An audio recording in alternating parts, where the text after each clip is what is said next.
Welcome to study campus classes. তোমাদের আজকে সবারই মনে একটাই কোশ্চেন আসছে যে এনকাউন্টার ভালো না খারাপ। আইনের চোখে কি বলছে যে একজন আসামি দোষ করলো, ধর্ষণ করলো, তাকে এনকাউন্টার করে দেওয়া ঠিক না ভুল? আমি যদি তোমাদের কোশ্চেন করি যে এনকাউন্টার ঠিক না ভুল, তোমরা কি উত্তর দেবে? তোমাদের মধ্যে অধিকাংশ অ্যান্সার দেবে যে কেউ যদি ধর্ষণ করে আর তাকে যদি এনকাউন্টার করা হয় তাহলে কিন্তু ওটা একদম ঠিক, কারণ উপযুক্ত শাস্তি পেয়েছে। এটাই তোমাদের কাছে কোশ্চেন আসবে।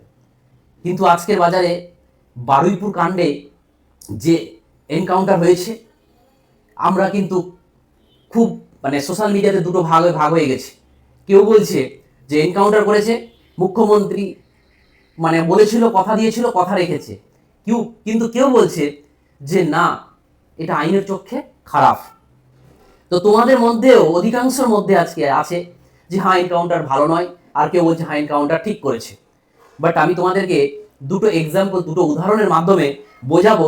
আমি গ্যারেন্টি যে তুমি যেটা ভাবছো তার উল্টো তুমি নিজেই তোমার নিজের ডিসিশনটাকে চেঞ্জ করে নেবে যে এনকাউন্টার ভালো না খারাপ। চলো আমি যাচ্ছি 1 নম্বর উদাহরণে। হায়দ্রাবাদে ঘটে যাওয়া একটা ঘটনা, যেটা প্রায় আজ থেকে 5-7 বছর আগে, 12 বেশি হবে, একটা ঘটনা ঘটে। একজন মেয়ে, যার বয়স হয়তো 20 থেকে 25 হবে, সে স্কুটি নিয়ে যাচ্ছিল। ঠিক 9টা সাড়ে 9টার দিকে একটা টোলের কাছে, হাইওয়েতে একটা টোলের কাছে তার গাড়ি খারাপ হয়ে যায়। শুনশান জায়গা, কেউ কাউকে পাচ্ছে না। সেখানে দেখছে টোলের কিছু ছেলে আছে, তাদেরকে বললো, দাদা আমার গাড়িটা খারাপ হয়ে গেছে, এটা একটু হেল্প করা যাবে? তারা বলল ঠিক আছে, আমরা হেল্প করছি। এবং এই হেল্প করার উদ্দেশ্যে তারা তাকে নিয়ে গিয়ে ধর্ষণ করে এবং তাকে পুড়িয়ে মারে, এবং তাকে একটা ব্রিজের নিচে পুড়িয়ে মেরেছিল। পরবর্তীতে সেখানে কোনো প্রুফের মাধ্যমে দেখা গেছে তাদেরকে ধরেছে, অ্যারেস্ট করেছে। তো যেই দিন আমাদের ঘটনাটা ঘটলো যে এই 3জন ছেলে একটা মেয়েকে ধর্ষণ করে পুড়িয়ে মেরেছে, তা আমাদের মুখে সবারই একটাই কথা ছিল যে এদেরকে এনকাউন্টার করা হোক, এদেরকে মারা হোক। সবারই মুখে এই কথাটা ছিল। তাই ঘটলো। পরের দিন কি করলো, তাদেরকে নিয়ে ওই জায়গাতে নিয়ে গিয়ে যাচ্ছিল, এবং একটা পুলিশের যে একটা সাজানো গল্পই থাকে, এটা তোমরা জানো, স্বাভাবিক, এটা সাজানোই ঘটনা।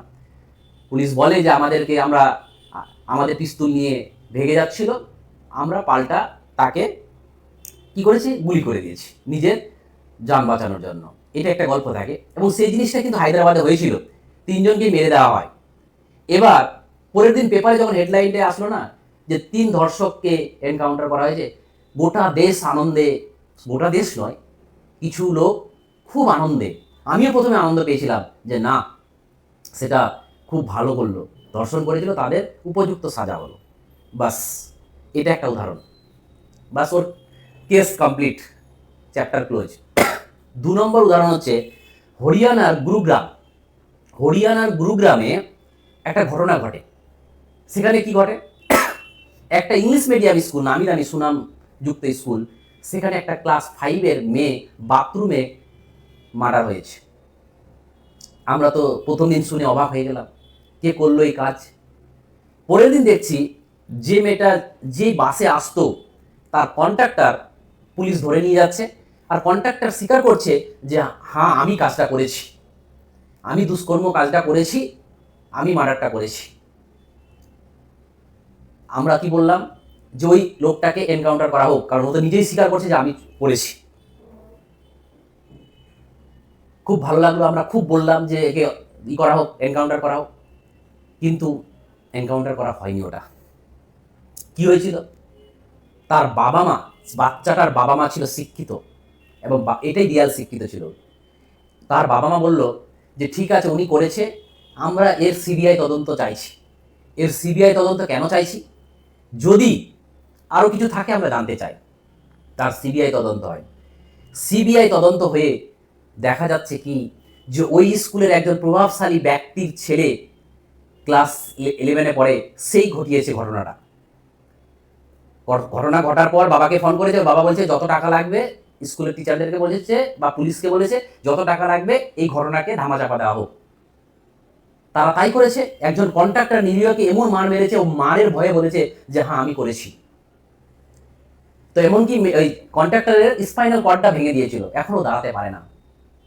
তো দেখেছিলাম যখন বাড়িতে গেছিল তাদেরকে পুরোপুরি ছেড়ে দেওয়া হয়, কারণ ওর তো কোনো দোষ নেই, ওকে ফাঁসানো হয়েছে। মারের এত মার মেরেছে, 3rd ডিগ্রি দিয়েছে পুলিশ, যে ও বাধ্য স্বীকার করেছে যে আমি কাজটা করেছি। কিন্তু দেখো তো, 2 নম্বর উদাহরণ যেটা বললাম, যদি এনকাউন্টার হয়ে যেত, চ্যাপ্টার ক্লোজ হয়ে যেত, আর কোনো রকম সিবিআই টিবিআই কিচ্ছু হতো না।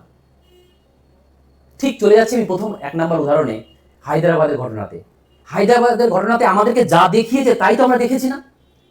এখানে তো এটা হতে পারে যে ওখানকার কোনো নেতার ছেলে সেই খারাপ কাজটা করেছে আর ফাঁসানো হয়েছে কিছু নিরীহ ছেলেকে। আমি বলছি না যে এটাই সত্যি, হতে পারতো তো, বাট ওখানে এনকাউন্টার হয়ে যাওয়ার পর কিন্তু সেটার আসেনি, দুধ গা দুধ পানি কা পানি হয়নি, আমাদেরকে ধরে নিতে হয়েছে। বাট ওই ছেলেগুলো নিরীহ হতেই পারতো, বা জানি না, সেটা হতেই পারে। তো এনকাউন্টার কোনোদিনও ভালো জিনিস হতে পারে না আইনের চোখে।